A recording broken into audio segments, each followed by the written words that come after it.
Take two.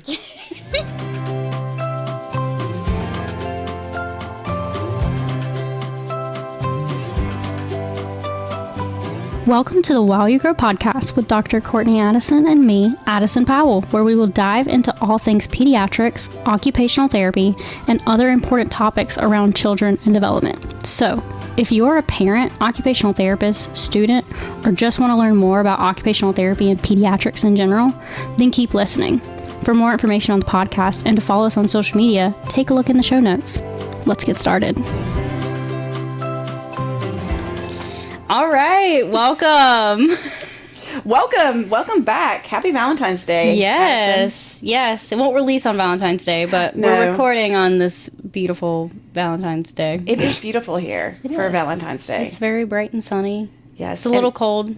And yeah, it is a little cold, but something about OT I think everyone should know is that we love holidays. Oh yeah, I take advantage of holidays all the time. Especially kids. Kids love a good holiday. Oh yeah, good holiday craft. A good holiday craft, little sensory bin. Yep. With some OT stuff in it. Yep, love those. All right. What are we talking about today, Addison? We are talking about milestones, development. Milestones. So important for our kiddos. Right. Do you feel like the term milestones is overused? I don't know. I mean, I think it's appropriate in the right context. Yeah, do you think it's overused? Well, I think there's so much pressure as a parent. Oh, I got to reach my milestones. I got to do this. Yeah. Milestones. And every child develops differently. Oh, yeah. It's not the same across the board. It isn't the same across the board. So if we give any disclaimer to this talk, let it be known from us as officials that we are not pushing milestones in developmental. You have to have it by this age. Yeah. We look at it as OTs. There's certain ages that if they're not to that point yet, kind of is a red flag. Yeah. Yes. So we want to talk about those and kind of provide a resource to parents in terms of OT and what we look for and what we can work on. Yeah. But milestones are important for comparison, but it is important that every child develops differently. Yeah. And don't put a lot of pressure on it. Yeah. I mean, and, it kind of goes back and forth with that, too. It's like, okay, do you wait and see, or do we jump on this now? But, yeah, every child is different. Mm-hmm. And even when you go and look at all the different resources that there are out there that tell you about milestones, you're probably going to find differences in between those. Absolutely. When we were doing the research for this, we kind of were thinking like, all right, which one do we use? Which one do we talk about? So I'm kind of coming at it from a little bit of a prep for students that are listening to this for your OT boards, but also like kind of for the parents too. Yeah. So anybody else that has input, we'd love to hear it. Mm-hmm. But we, again, are just going from what we know. Yeah. I'm just trying to give you access or giving you the resources for multiple different sites that talk about milestones that are also they're reputable sources. So. Right. The other thing that we're going to do today is talk about the Peabody. If you have a child that is referred to OT services from birth to 5, there's a high chance they're going to have a Peabody assessment done on them or done for them.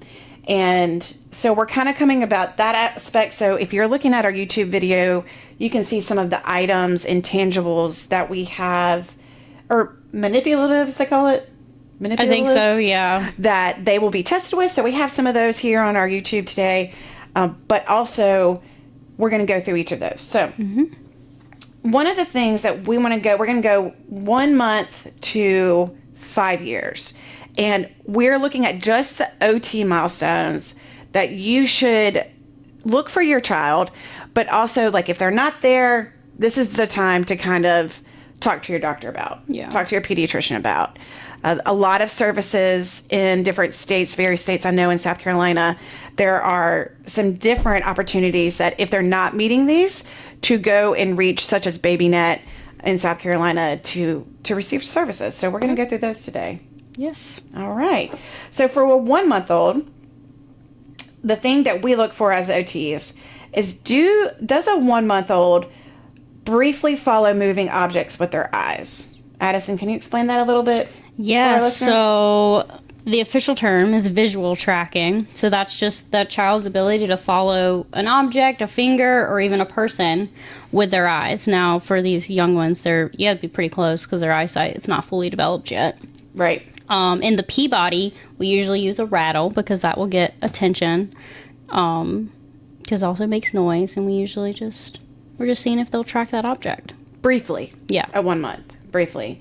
Okay, 2 months. Doesn't bring hands to mouth. This is a very important skill as the child will develop their second favorite ADL of eating. Yes. So, doesn't bring hands to mouth. Yeah, so with that, we have to be able to do that as we continue to develop. A lot of times, first thing a kid will do is grab something and they're bringing it to their mouth to explore it. Because that's kind of how, at that age, we explore the world around us, as we put it in our mouths. Mm-hmm. Yes. And then we have 3 months. This is a social one. So for new people to OT, we also work on social skills. And this is a social implication, but this is also neurological implication. And one of the things, my son, MJ, we had a bout with meningitis and worried about, that was such a fun time. But when we went to the neurology appointment, the first thing the neurologist did, and it was about this 3 month time, was see if the child would smile back at him. So it's not always social, but it is a neurological issue if they're not smiling sometimes, or it's a social, a lot of other things. So at 3 months old, they should be smiling and reciprocating those feelings. Yeah, you definitely want to see that. Plus, who doesn't want to see their little kid smiling at them? I know. I know. And we're going to have Maddie DeGeneiro later on our podcast, and there's a lot with mirror neurons. And that is how, at this age, even at 3 months, you can co-regulate with your child through smiling. You learn empathy. You learn all kinds of different things through these mirror neurons. And it starts with smiling. Even at 3 months, you learn a lot. Oh, yeah. Yeah. All right, so let's move to 4 months. And here, we've kind of discussed visual tracking, but also a big OT thing. And this is does your child have trouble moving one or both eyes in all directions? So, yeah. I mean, gotta have that to be able to do anything, really. Again, goes back to like that visual tracking and seeing that they're watching the things around them and they're able to do that. Mm-hmm. And really at this age, they don't need a ton of control, but we're looking for, is it smooth? Is it equal? Is there anything happening in that vision at that age so that we can get ahead of it? But at 4 months, we're looking at that child. If we have a child in the clinic or as a parent, are they having trouble moving one or both eyes?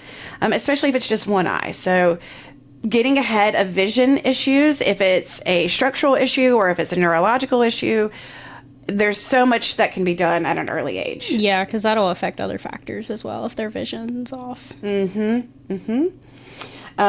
6 months. 6 months is the fun age. I was not a big fan of like the infant. I felt like it was a ticking time bomb sometimes. I know I'm always like cautious around newborns because they just seem so fragile. Yes. But then they get older and they get chunkier and they get their personalities, and that's like the really fun part. That is the fun part. So 6 months, what we look for as OT is, are they rolling in either direction? Rolling is a really important precursor to other gross motor activities. Rolling to one side, rolling from front to back, all those different things. At 6 months, we want to make sure that baby's rolling. Yeah. In some direction. Yeah, and get them moving. And then plus, you're also, leading up to this, you're working on tummy time with your kids. So then seeing if they can roll in and out of tummy time. We want to check here at this age too that if we're looking at their muscles. So are their muscles seem too floppy, or their muscles seem too, which is called hypotonia, or is their muscles too tight, hypertonia? So as an OT at this age, we're also looking at muscle tense, which is called tone. So tone is developed in the right side of the brain for most people. Most of tone is a genetic component. So if your dad has high tone and your mom has high tone, most likely that baby's going to have high tone too. And like examples of really high tone are kids with and adults with CP, cerebral palsy. They'll have really high tone, so they're really hard to stretch out. And their movements are usually very large and kind of jerky. Yes, and then an example of low tone? Low tone, most common ones, like little kids with like autism, honestly, are a lot of them have low tone. And they'll kind of, you'll see like poor posture where they're like sitting like this and they kind of look like little sloths. We're not calling your kids any sloths, but yes, to kind of look at that. And then a lot of our Down syndrome kiddos, we're going to have a dad of a Down syndrome kid, hopefully next week, come and talk to us, but very known for low tone. Yeah. Low tone. And again, all of us have a range of different tone. So through this podcast, you're going to hear a lot about different disorders, and we are going to relate that to tone. So what does your muscles feel like when stretched? What do they feel like at rest? Yeah. That is the pure definition of tone. Yeah. So, yeah, very good. 9 months. We want that baby to be sitting with no help. Sitting with help. So either a supported sitting stance or sitting independently. When a 9 month comes in, that's usually the first thing that I'm kind of observing for. So how are they sitting? Again, we are going through all these precursors that lead to crawling and then eventually walking. You will hear us talk a lot in this episode about crawling and the importance of crawling, even before walking. So, but again, a lot of these gross motor milestones are leading up until that crawling walking stage, because crawling and walking is so important for our brain and our brain development. Yeah. So. And even like physical development, like the motor component of it too, also is very important. Next thing, is 12 months. So we jumped 3 months here, and here as an OT, one of the biggest things, there's a huge list of other social things, but I want to know if that baby can crawl, right? Yeah. Talk to me about the importance of crawling. So, oh my gosh, there's so many things. Crawling, it's that, typically what we define as crawling is that reciprocal, like, arm-leg movement. So that, like, opposite arm, opposite leg, they're moving together. Some people, that was something about crawling that was brought up, was that some people don't have a set definition. Like, some people think scooting, or like they'll classify like scooting and things like that as crawling. But for us, it's that reciprocal movement, which helps with, you're going to see like coordination be able to develop through that. And then weight bearing through those hands. That's also important because the palmar reflex, that's helped to get that integrated, is weight bearing through your hand, which you can also do when you're sitting up, but crawling is another one. Right. That can work on that. For infants, there's a lot of different things. Gross motor development, cross-lateral coordination, and that's just a fancy word for coordinating opposite sides of the body, which supports bilateral integration of the brain. We use bilateral integration sitting here now. We need bilateral integration for almost every task that we complete. So it's important to involve, like Addison just said, that reciprocal movement with strengthening the core, all those different things. And it can look different for different kids. It can start with commando. It can start with bear crawling. Kids learn in all different ways. Oh, yeah. But we want them, as an OT, we want them to push through those hands, provide some weight bearing through those hands, so that later, 8 years down the road, when they're in classroom, their handwriting is good. And it's kind of interesting to think that crawling has that long-term longevity, but it really does. Yeah. Because once you start crawling and you learn to walk, it's usually your motion of movement. Yeah. So yeah, you're not weight bearing through your hands as much. Yeah. Right. So it's also important for sensory integration, visual tracking, vestibular balance, also cognitive development. So cross-body movements stimulate the corpus callosum. And that is our mechanism in our brain that connects both sides of the brain. So using both the right and left side, which is important for a slew of other different things. Yeah. But cognitively, it can enhance in communication, it can enhance memory, problem solving, and learning. So the longer a baby crawls appropriately is actually better for them. Really? I think that if you focus more on getting that good crawling down, where they are really focusing on the core strength, reciprocal movement of the arms, shoulder movement, that leads for better outcomes. Okay. So, there's some different resources out there that say you need to be walking by ear. But actually, if you can at least incorporate some crawling, if you have an early walker, then that's going to help them later on a lot. Yeah. So, last thing for crawling, spatial awareness. It helps our infants here use their body position in space, so to foster depth perception and navigation skills. So, very interesting here. Next, we get to 18 months, and this is the age that we worry about walking. Yeah. So if they're not walking yet, it's not a big deal. I've seen a lot of late walkers. I personally was a late walker. I think I was too. I didn't walk until, I think, 20 months from what my mom said. She said I crawled everywhere, but I just didn't want to walk. Yeah. But 18 months, that's when we're wanting to kind of get a little look at it. Keep an eye on that walking. But a big thing at 18 months that if you need to kind of keep an eye on is if they have developed skills that they're now losing. That can be indicative of a couple different things, autism, ADHD, some other neuro disorders. So at 18 months, if they have gained skills, even verbalizations, and now they're regressing, we want to talk to our pediatrician. Yeah, right? Definitely. That's definitely a huge red flag. I actually just recently learned my nephew through future marriage. Future marriage.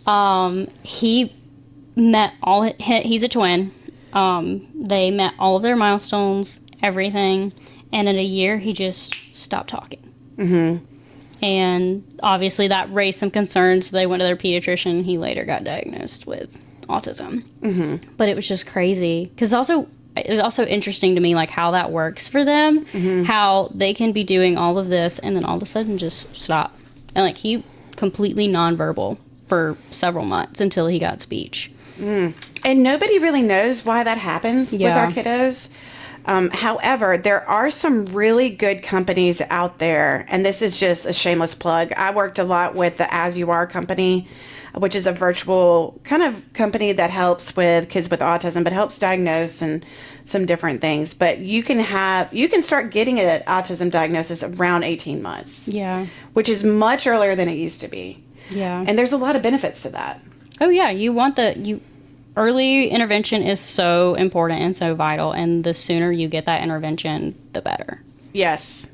We've talked already on many podcasts already that the brain from 0 to 6 is just doubling in size. Yes. So, and our brain is plastic. So the ability to learn new strategies and accommodations, getting into that time is really, really crucial. Yeah. But 18 months, biggest thing is we're looking at walking, but we're also looking to see if they have learned skills and now they're regressing. Yeah. So again, everybody learns on their own time, but I would consider, like you said, the regression a big red flag. Yeah. For sure. So at 2, we want them walking by 2. I would say that's a good cutoff to say, all right, if we're not walking yet, let's get a PT referral. Let's get a pediatrician looking at things. OT can work with other things because usually it's not just one thing walking. Yeah. But it usually is a combination of different things. So at 2 years old, that's when we're kind of, we need that referral. So, yeah, definitely. Yes. 3 years. With the OT, we want them to understand simple instructions. So we want them to be able to take off their socks. Just a couple different, what are some other examples of some simple instructions at 3 that you could give a kid? I mean, it could come down to, like, even eating, like drinking out of their cup or stacking blocks. Right. Can you do this? Yeah. Yes or no? Very good. 4 years old, we want them scribbling. So a big part of the old Peabody is a scribbling task, but also copying a couple things. So we want them to engage a little bit in scribbling. Yeah. With that being said, a lot of other countries don't really facilitate writing and those kinds of things until later. However, it is important that they understand the concept of scribbling. Yeah. And this is the other thing, like, Another important thing to note in terms of like children and their development, if they're not exposed to it, they're not going to learn it. Right. And so if you never give a kid a marker, they're never going to, just like scissors, you're supposed to introduce scissors at what age? It's pretty young, like 2 or 3, right? I think it's 3. Most people aren't going to give their 3-year-old a pair of scissors. I will not be giving my 3-year-old scissors. I mean, there's some safety scissors and all that kind of thing, but most people don't hand their kids scissors at 3 years old. However, they're supposed to start exploring how to use scissors technically at 3 years old. Right. Which is insane. Good luck to that. Yeah. We are not promoting We don't need that. any haircut or clothes. No. Or siblings or dog's haircut. Yeah. I was one of those. I cut baby doll's hair. I can see that. Yeah. Okay, moving on to 5, our very last one, so we're not boring you too much. But here, we want to make sure that they can attend to a task for 5 minutes. Can they sit for a task for at least 5 minutes that is not a screen? Yeah. So can they have a parent-directed, therapist-directed task for 5 minutes? If it's much less than that, we're going to raise some concerns. And it, again, everyone's a little bit on the spectrum of different things, but at 5, think 5 minutes. Yeah. We want them sitting down for a task for 5 minutes. And, you know, going back to our episode with Dr. Boone, like, we see that start to decreasing when kids are exposed to screens, because usually they're watching little 30-second videos. Right. So attending to 5 minutes is, like, probably feels like hours. It probably I know does. sometimes if it's something I'm not interested in, Right. I'm like, oh my God, this is hours long. I'm bored. I'm ready to do something else. I'll start fidgeting, like, do other things. Right. But we want those kids there for 5 minutes. Yeah. So something I want to include too is for our preemie parents out there, there isn't the notion of a corrected age. So if your baby was born early, there's 2 important days you need to mark on your calendar: the day that the baby was due and the day that your baby was born. And this is really important from like 0 to 2 because your baby will develop at the corrected age for the most part. They tend to catch up from 2 to 3.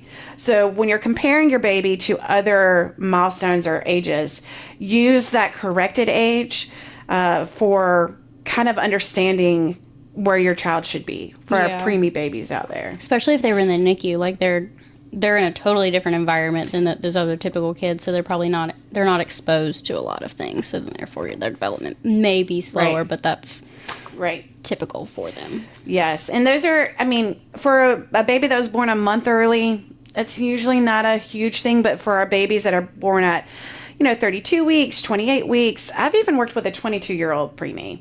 You've really got to think about what is that corrected age and how to compare your child to see which ones follow for you. So if you have any questions about that, just Google corrected age. It'll help you figure out. There's a lot of calculators out there to figure it out. Oh, yeah. So we teach our students here how to calculate the corrected age. When we're working as OTs, we really incorporate what is that corrected age to make sure they're meeting it. I mean, and it makes sense. It takes forever for that baby to develop. So give your baby time, give your baby, that corrected age to see where they're at. Yeah. Sound good? All right, so we're going to go into a little topic that is a little spicy at times. It's the CDC milestones. So we've introduced a couple milestones already today that are very basic but very OT. There is a website out there called the CDC, Center for Disease Control, right? And Addison, let's give us a little chat about them. So, yeah, they are the most well-known, honestly, for going to Milestones for. They've been putting out Milestones for years now. And they honestly go into it. They go from gross motor, fine, social, behavior, like, they go into everything. The reason why this is kind of a hot topic right now is just because they've updated their milestones. Yeah, 2022, they updated their milestones, and we're just going to talk a little bit about that because there's different sides to this conversation. There is different sides to this conversation, and to understand the milestones are based off of 75% of babies. Yes, that's what changed. It used to be 50%.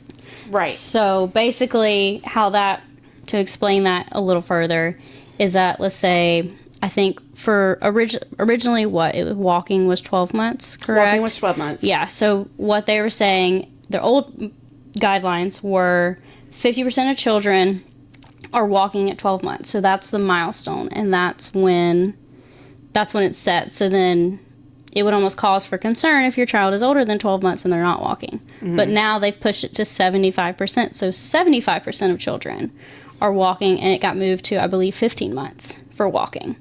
I think it's 18. Is it 18? Mm-hmm. Oh, I thought it was 15.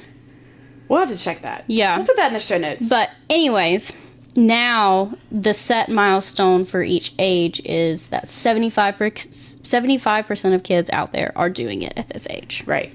So kind of talking, I don't know if we have anybody that's a statistical genius or anything, but giving it in layman's terms, in the past, we want that kid to be at that 50% percentile because they are at the average. Yeah. Right now, the CDC has, because it's pushed to 75%, that is taking them a little below average when you think about the milestone. Yeah. So they have pushed a lot of milestones back because they have increased it to 75%, but they've also removed some milestones. Yes, crawling being one of them. Crawling being one of them. And that puts a lot of therapists, physical therapists, occupational therapists, kind of up in arms a little because we know that crawling is so important. Yeah, we do. And we're trying to like give both sides of this debate, for lack of better words. Their argument to that is that there's not a lot of research out there that supports that crawling is important for development, as well as the fact that there's not enough evidence support that 75% of children crawl. Right. And I think another issue with narrowing down a date with crawling is that every child crawls at a different age. It's such a range. Yeah, it's very variable. And that was kind of that's part of the reason why they took it out. Right. And some babies may skip crawling. Yeah. And, so my stepdaughter, Sadie, when I came into the picture, I'm just obsessed with OT. And so I always OT her, as my husband would say. And so I started talking about her, like, milestones. And, did she crawl? Did she walk? All those things. And, he said, yeah, she crawled. But when we kind of go a little deeper, she actually butt scooted. So she tucked the one leg and she scooted, which is a strategy to use when you have low core strength. So some of those things that have kind of come up since that is that she has kind of a weaker hand grasp. Her hand in itself isn't as defined, which has led to some handwriting issues, some visual motor issues, some things. Now, again, OT is always there to come back and mitigate some of those functional things. But I'm like, it's because she didn't crawl. When I go back, I'm like, she needs to crawl. Every baby needs to crawl in some sort of fashion. Yeah. So again, we want to bring up this topic because it's kind of a hot topic in OT right now. But take the CDC milestones as, yes, a good guide, but also you kind of need to know what they actually mean. Yeah, because, I've been hearing about them pushing the milestones back for a while now, and I just thought maybe it's because the majority of kids now are developing slower. Because for a number of factors, like they could be looking at babies that were born in COVID or right before COVID. Right. And then screen time. So I think there's probably a lot of other like factors that go into this, but now learning that it's that they just push back the percentage of what. Right. So when you're looking for, okay, at what age are 75% of babies doing this? And that's what's pushing it back ultimately. And there's plenty of other resources that are good ones to go to for milestones. Like you can look at multiple different ones. Right. And reach out to your local OT. They're experts. Yep. Pediatric OT. So that kind of takes us to our Peabody, which is this lovely developmental assessment that we use. Yes. Addison has learned a lot about the Peabody in her pediatrics class and helping out with the pediatrics. Explain what the Peabody is and what would a parent see going in with an OT with a Peabody assessment. So, yeah, like we've already mentioned before, we use this with kiddos between 0 months to 5 years. 5 year, 11 months. So 5 years, so almost 6. But But we're just going to be assessing different things in their development. There's also, it's not just for OT. PTs also use this, but they're going to go over a different section than us. So for us, obviously, we're going to look more at the fine motor and like visual perception and those kinds of things. They actually this is the new Peabody. It used to be 2. That's the one I learned, so I'm having to relearn 3. But I've already gotten to see it in action, and there are some similarities, but they've also updated and changed some things. Similarities is we have our little puzzle right here. If you're watching, if you're not, it's just a puzzle that has 3 shapes. It's a triangle, a circle, and a square, and we're just seeing if they will put those corresponding shapes into the puzzle. What age should they be doing that at? Ooh, I don't remember. I'll look that up while you're going. I was about to say, I can't remember all of it off the top of my head. And we have buttons. It's just a little strip with 3 buttons, and at certain ages, obviously, this is going to be your older kids, not our babies. Our babies aren't buttoning. You're seeing, it's also a different age for when they can unbutton and button. So that's what you're looking at with that. 22 months is 3 shapes. Okay.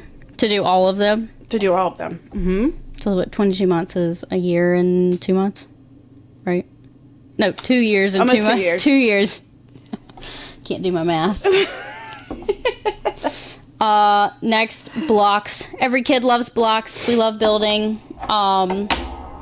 We like to see them stack. There's also some smaller blocks where we look at if they can make different like shapes, basically. Mm-hmm. Like we have a train.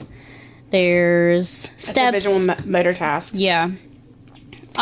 Keep going. We have this lacing, I guess, board, as you could say. And we're seeing if they can put the shoestring through the hole, and we're just lacing. Again, another visual motor task. 3 years is big for that one. 3 years. Mm-hmm. We have a lot of like the older kid ones. Yeah. And then we have a pegboard and we're just seeing if they can. First, we want to see if they can take them out, and then when they're a little older, we want to see if they can put them in. Mm-hmm. For our babies, like I think we mentioned earlier, we have a rattle, and Peabody's easy with an infant. You're just seeing if they're looking at that rattle, if they're reaching for it. Yes. It gets more complicated when you get your older kids. It does get a little complicated, but it's a good tool. It's gotten its criticism too. The Peabody is based off of, again, they surveyed thousands of babies, and what was the average of those babies at that time. Mm-hmm. So again, go back to those milestones that it's just more of the average. What is that average child able to do at that time? So it's a great benchmark exam or assessment for an OT to use to see what are some of the categories we need to improve on, where are some of the deficits, where are some of the strengths. So, some of our kiddos with autism will be really good at a certain task, but maybe not so good at some of those tasks that lead up to that. And that is called, I cannot remember. I will bring that next time, where you're good at one task, but it doesn't make sense in the sequential developmental order. Oh gosh, I don't know. I'll have to look that up later. But so some of our kiddos with autism will have that, where they're really good at one task, like stacking 10 to 15, but they're not meeting the other milestones at that age. Okay. So I'll look that up for you, though. Yeah. I was going to say, I don't know I know what you're talking about, but I don't know the term for it. So a lot of good things. But like we mentioned at the beginning, take everything with a grain of salt. Yeah. Each kid is different. Each kid has different strengths. Each kid has different weaknesses. So don't get caught up in one thing. Yeah. If you're thinking, especially as an OT or an OT student or a parent, really focus on those strengths too. If they're really good at that, that's a good way to gateway to some of the other skills that they need to develop. Yeah, and if you have concerns for your child, bring them up to your pediatrician. Mm-hmm. That's where you'll start, is bringing it up to your pediatrician and see if they also have those same concerns. Mm-hmm. It's good it's good for you to know what your kid is doing and what they're not doing. Right. Because I know sometimes, you have kids, you've been to well visits, and they ask you, like, is your kid doing this? Is your kid doing that? And sometimes you don't know if you haven't seen them do it. Right. There was something else I was going to say, but... Well, the other thing is too is like if you're a parent like me, our kid goes to daycare all day. Both of our 2-year-olds. Yeah. So I don't get to see them in the majority of the day until night. Yeah. And so talk with your caregivers as well. So any of the people that work at daycare, anybody that gives care to your child, because most likely they know more than you know sometimes. I'm so jealous of the stay-at-home moms. I feel like they have the best job, other than OT though.